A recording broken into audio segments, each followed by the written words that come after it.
Det følgende skal vi se på tyske adjektiver. Vi har arbejdet med adjektiverne, og nu vil jeg prøve at vise jer noget om dem.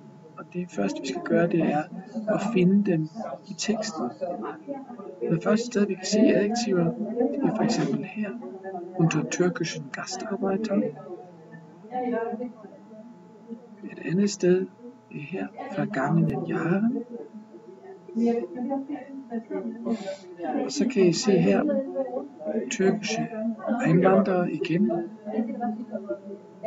og dänische Ehepar.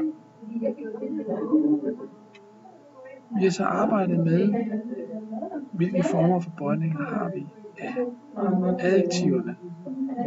Vi har snakket om, at vi har den prædikativ, det vil sige, når det står som omsættet til grundled.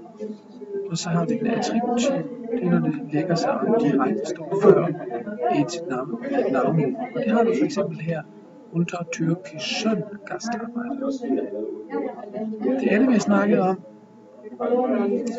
er, hvilke tre bøjninger vi har i det attributive. Og den her, vor allem unter türkischen Gastarbeitern, er et eksempel, hvor vi har unter den præposition, og det kræver dativ, og det har vi her, og det er efter den svage, den stærke bøjning, hvor der er ikke nogen bestemt artikel. Til gengæld hernede i det her eksempel, der har vi den bestemte artikel, den vergangenen Jahren, der har vi altså en bestemt artikel, det er også dativ her, og så er der altså den svage bøjning.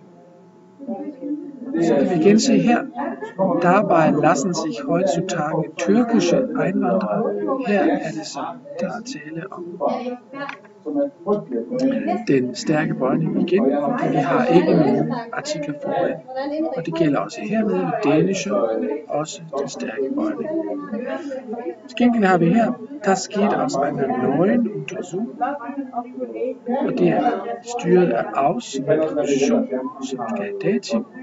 Og her har vi den ubestemte artikel, det vil sige den blandede bøjning eller ræsebøjning. Jeg skal